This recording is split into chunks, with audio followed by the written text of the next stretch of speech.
Respire fundo por um instante. Imagine estar no topo do mundo. Reconhecido, aplaudido, admirado. Todos ao seu redor dizem que você venceu. Mas lá dentro, um silêncio estranho. Um vazio que não se preenche com palmas, nem com prêmios, nem com dinheiro.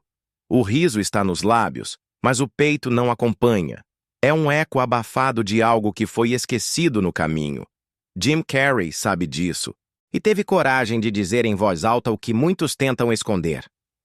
Espero que todos possam ser ricos e famosos, e tenham tudo o que sempre sonharam para que vejam que isso não é a resposta. Um homem que chegou onde todos querem chegar e encontrou o nada. Não um nada qualquer, mas um vazio afiado que corta por dentro sem ninguém ver. Jim Carrey não é só um ator. Ele é o espelho de uma ilusão coletiva. A ilusão de que, se eu conquistar tudo, serei finalmente feliz. Se eu for bem-sucedido, amado, importante, tudo vai se resolver. Mas ele mostra o contrário. Mostra que existe um preço silencioso em construir um eu apenas para agradar o mundo. Um eu que veste máscaras, representa papéis, sorri no palco, enquanto desmorona nos bastidores. E o mais cruel é que esse desmoronamento é elogiado. É visto como vitória, como brilho, mas é só um cansaço profundo de tentar ser alguém que não nasce da alma, nasce da necessidade de ser aceito. A neurociência tem um nome para isso: identidade narrativa. Michael Gazzaniga explica que nosso cérebro cria histórias para dar sentido às escolhas que fazemos, mesmo que essas escolhas estejam completamente desconectadas de quem realmente somos. Ele chama isso de intérprete interno, uma parte do cérebro que inventa coerência, mesmo quando estamos vivendo uma mentira. E o problema não é contar histórias. O problema é quando essas histórias se tornam prisões. Quando passamos a acreditar que somos aquele personagem que inventamos para sobreviver. E esquecemos quem somos quando ninguém está olhando. É aí que nasce a distorção. Entre o eu que mostramos e o eu que se cala. Entre o eu que performa para caber e o eu que se esconde para não ser rejeitado. Um abismo entre a imagem e a essência. Entre o papel social e o sentimento verdadeiro. E viver nesse abismo consome uma energia imensa. A cada dia, precisamos sustentar a fantasia. Precisamos parecer fortes, interessantes, espirituais até. Mas por dentro, há uma criança exausta, querendo apenas ser, sem precisar provar nada. Joe Dispenza nos alerta para um paradoxo profundo. É possível usar a mente para manifestar tudo: casas, dinheiro, fama. Mas se a frequência que nos move for de escassez emocional, de desconexão vibracional, tudo o que atraímos será apenas um reflexo mais sofisticado da nossa dor não curada. A mente atrai, mas é o coração que sustenta. E se o coração estiver em silêncio, sem presença, sem verdade, o que se manifesta vira uma prisão com paredes douradas. Talvez a pergunta mais profunda de todas não seja: como conquistar o que desejo? Mas sim. E se o sucesso for apenas a manifestação mais refinada da nossa desconexão interna? E se o que o mundo chama de vitória for, na verdade, só uma forma socialmente bonita de continuar evitando a dor que não queremos sentir? O que fazemos quando percebemos que chegamos no topo, mas perdemos a alma no caminho? Esse vídeo não é sobre Jim Carrey, nem sobre Gazzaniga, é sobre você, sobre mim, sobre todos nós que, em algum momento da vida, acreditamos que sermos alguém resolveria tudo. Esse vídeo é um convite, um espelho, uma chave, para quem sente que já tentou de tudo e ainda assim sente um vazio que não se explica. Porque talvez ele não tenha vindo para ser explicado. Talvez ele tenha vindo para ser escutado e só então transcendido. O falso brilho do eu conquistador e a dor que ele mascara. Existe um tipo de dor que não grita. Ela se disfarça de sucesso, de agenda cheia, de aplausos frequentes. É a dor do eu conquistador, que precisa continuar vencendo para não ter que sentir. Esse eu não tem tempo para pausas, não tem espaço para dúvidas. Ele se move rápido, porque parar significaria encarar o vazio que vem junto com a pergunta: e agora? Muitos chegam ao topo daquilo que desejaram com o coração acelerado, e uma solidão que cresce no peito como um eco esquecido, porque a conquista, por si só, não cura a ferida de onde ela nasceu. A armadilha da autossuficiência é sutil. Parece força, mas muitas vezes é medo travestido de desempenho. A mente acredita: se eu for suficiente, nunca mais vão me abandonar. Nunca mais vou ser invisível. E assim, seguimos provando, buscando validação, tentando justificar a cada passo a nossa existência. Mas ninguém vê o colapso. O colapso que acontece quando percebemos que até o reconhecimento mais intenso não toca as regiões mais silenciosas da alma. Existe uma frequência vibracional específica que muitos de nós carregamos sem perceber, a frequência do eu provador. Aquele que precisa mostrar que é capaz, que precisa conquistar sempre, como se a sua vida dependesse disso. Mas o que está por trás desse impulso nem sempre é inspiração. Muitas vezes é apenas dor não acolhida, é um coração exausto que nunca se sentiu amado de verdade. E então, ele aprende a sobreviver sendo útil, sendo brilhante, sendo necessário, porque ser, simplesmente ser, parece pouco demais. Nesse cenário, o sucesso deixa de ser expressão da alma. Ele se torna uma estratégia de sobrevivência psíquica, um modo sofisticado de fugir do sentimento de insuficiência. O corpo pode até sorrir, mas o sistema nervoso está em estado de alerta constante. O brilho, na verdade, é uma máscara sobre o medo de não ser escolhido, o medo de ser esquecido, o medo de não ser nada, se parar de conquistar. E o custo disso é alto, porque cada vez que tentamos ser alguém para o mundo, nos afastamos mais do que somos de verdade. Trocamos nossa essência por uma versão editada de nós mesmos, e essa versão, por mais perfeita que pareça, não consegue amar nem ser amada plenamente, porque ela não é real. Ela é uma construção, uma adaptação, uma armadura. Quando Jim Carrey fala sobre o vazio por trás da fama, ele está dizendo exatamente isso. Ele está dizendo que ser alguém, para o mundo, não resolve o buraco de quando não fomos vistos na infância. Ele está dizendo que, às vezes, o sucesso é só um jeito bonito de continuar fugindo, e que é preciso muita coragem para admitir isso. Porque admitir dói, mas liberta.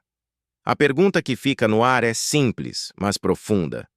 Quantas das nossas conquistas foram movidas pelo medo de não sermos amados?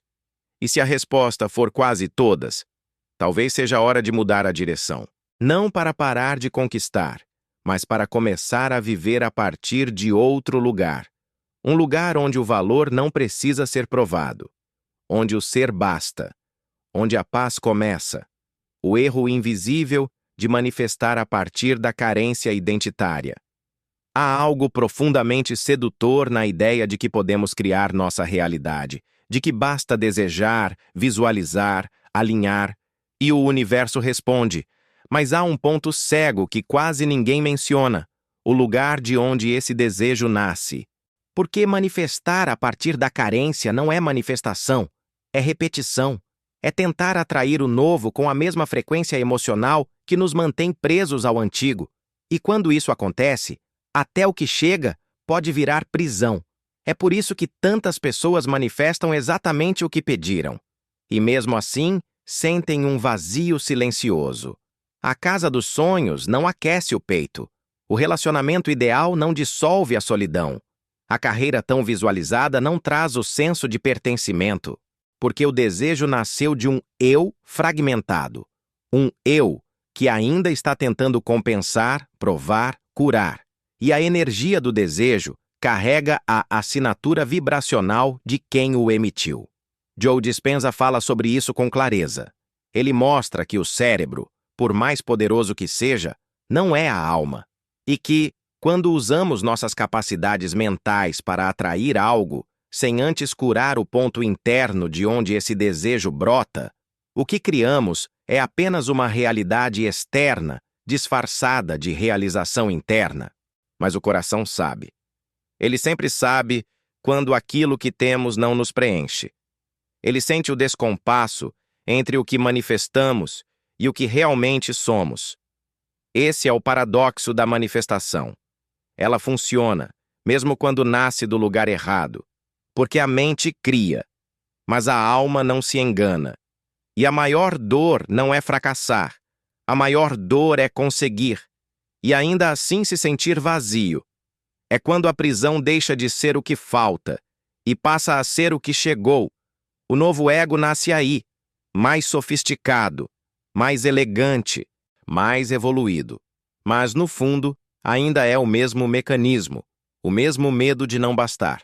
E então caímos na ilusão de que mudar o cenário externo mudará nossa frequência interna, como se o problema fosse a escassez de coisas, e não a escassez de contato real com quem somos. A verdade é que nenhum cenário realiza o que um olhar honesto para dentro pode curar. Porque a abundância que buscamos fora é, muitas vezes, só o eco da escassez que não queremos sentir por dentro.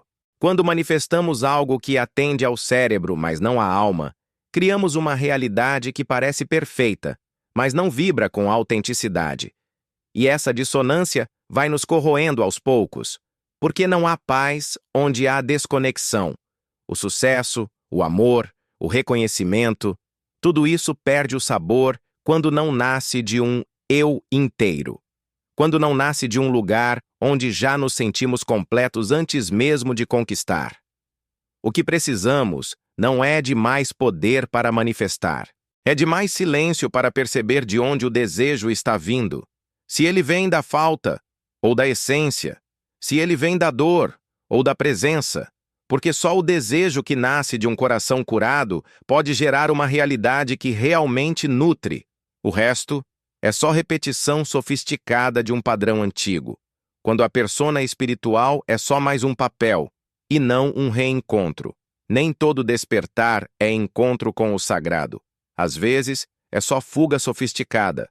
Uma fuga que se disfarça de sabedoria, que veste roupas brancas, repete frases elevadas, fala de luz e de frequência, mas que, no fundo, só esconde o mesmo medo antigo, o medo de olhar a dor de frente.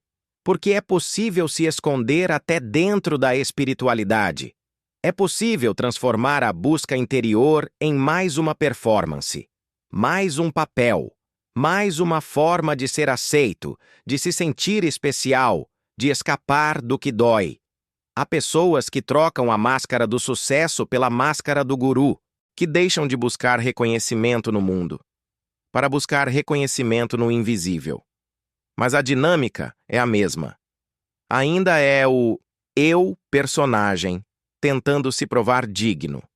E nesse teatro espiritual, o silêncio verdadeiro se perde. Porque não há espaço para a vulnerabilidade, não há espaço para o caos, só há espaço para manter a imagem de alguém que já chegou, mesmo quando por dentro tudo ainda está desmoronando. A espiritualidade, quando vivida como escudo, é uma anestesia elegante. Ela nos afasta do sofrimento, mas também nos afasta da cura, porque só se cura o que se sente, e só se sente o que se permite existir. O problema não está na busca espiritual, está na intenção secreta por trás dela. Quando buscamos luz apenas para não encarar nossas sombras, o que cultivamos é uma falsa iluminação. Uma presença aparente que, no fundo, é só ausência disfarçada. O eu observador, tão falado nas práticas conscientes, não é aquele que apenas assiste. É aquele que também sente, que também sofre, que também se permite quebrar. Porque há algo profundamente espiritual na dor que é olhada com amor, e profundamente vazio na paz que é só controle bem treinado. O silêncio que cura não é o que evita conflito. É o que acolhe a bagunça sem se identificar com ela. É o que vê a confusão interna sem se perder nela.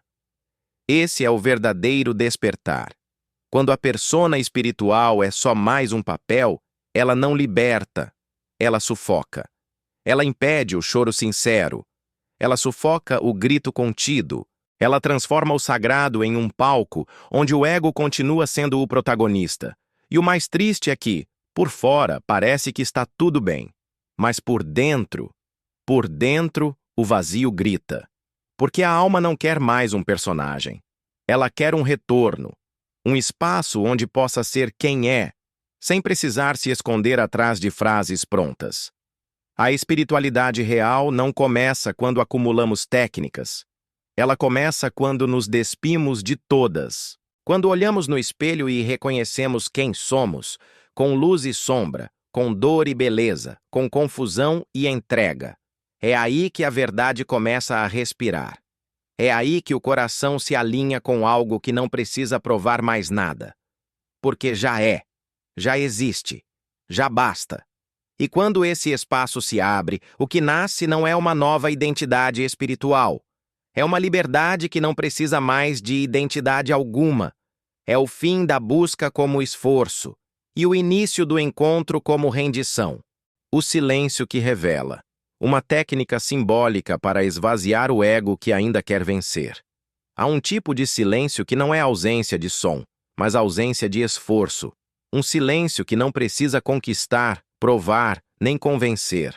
Esse silêncio não é vazio, é origem. E é nesse espaço que o ego, acostumado a vencer, começa a se dissolver. Porque o ego não sobrevive sem plateia. Ele precisa do olhar do outro, da narrativa interna, do eu consegui, do vejam o que me tornei. Mas quando tudo silencia, o ego perde seu alimento. E é aí que algo novo pode nascer. O eu personagem, esse que você construiu com tanto zelo para caber no mundo, só existe enquanto é alimentado por expectativas. Mas quando você para de correr, quando se senta e apenas escuta o que pulsa dentro, sem julgamento, sem meta, sem performance, algo começa a se desfazer. E o que sobra, embora pareça pouco no começo, é tudo. É você, sem enfeites.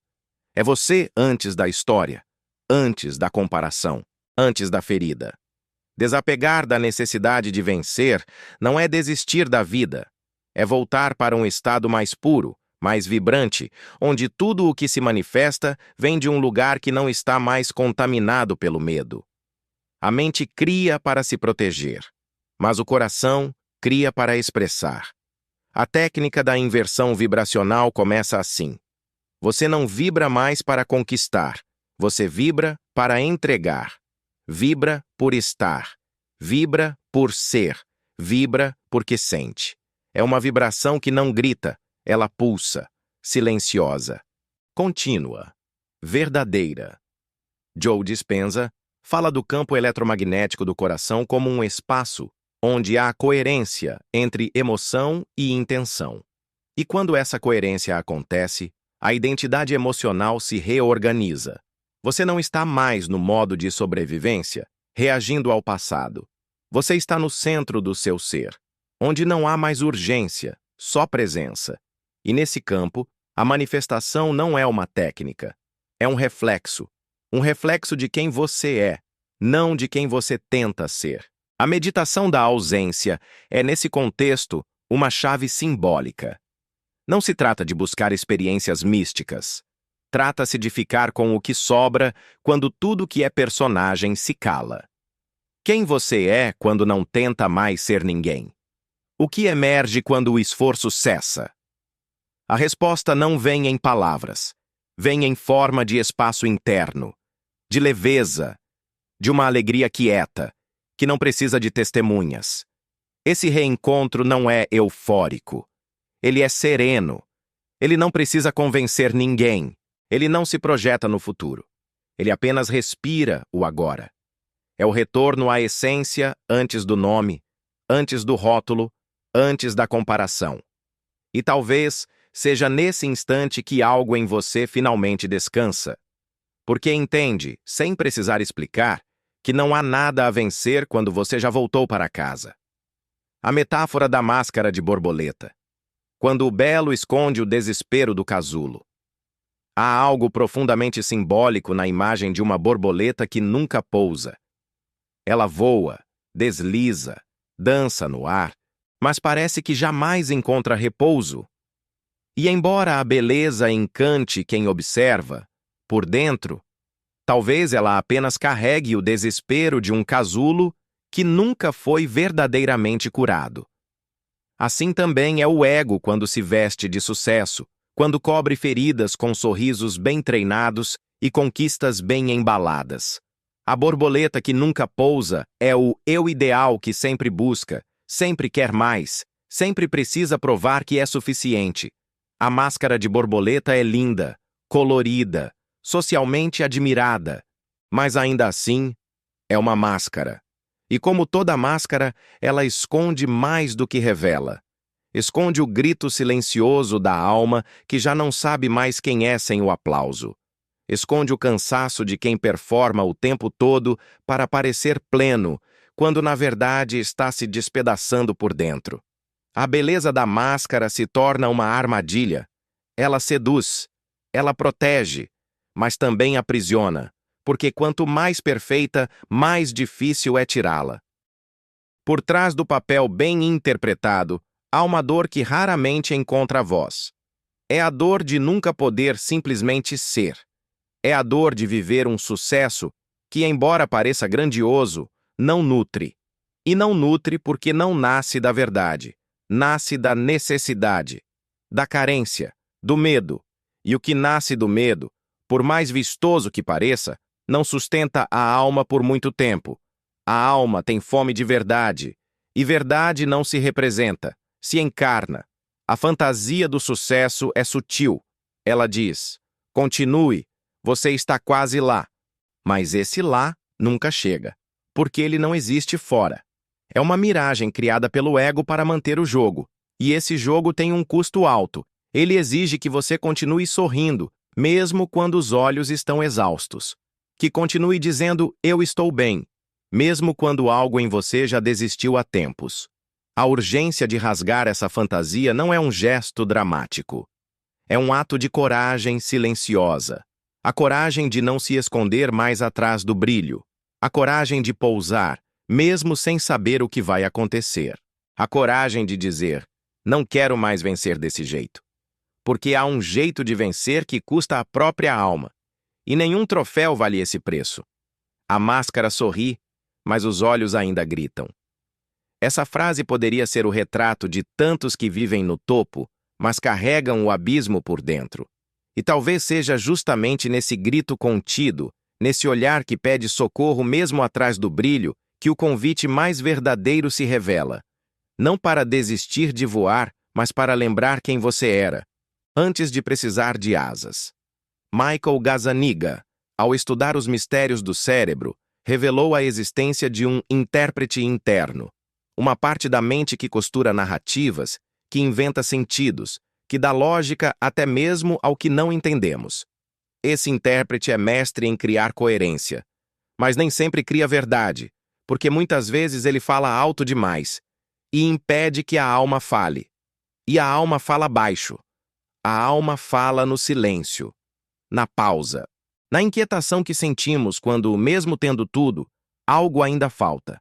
Jean-Paul Sartre dizia que o inferno são os outros, mas talvez o inferno não seja os outros em si, e sim o eu, que inventamos para ser aceito por eles. A máscara que colocamos para caber no olhar de fora. A versão domesticada da alma que aprendemos a representar para não incomodar, não ser rejeitado, não ser deixado para trás.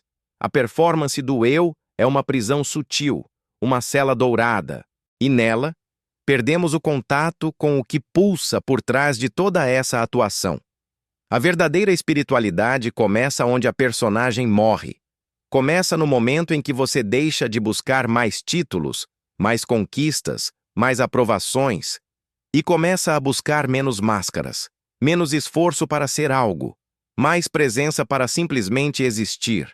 Não há iluminação no exagero de tentar ser especial. Há iluminação na simplicidade de se permitir ser real. Talvez o sucesso verdadeiro não seja conquistar o mundo externo.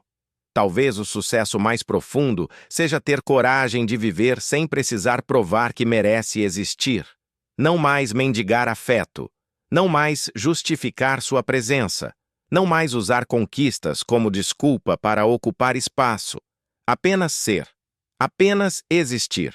Com inteireza. Com verdade. Com quietude. E, por fim, fica o convite que ecoa como uma pergunta viva. E se você não precisasse mais ser ninguém? O que nasceria do silêncio que sobra?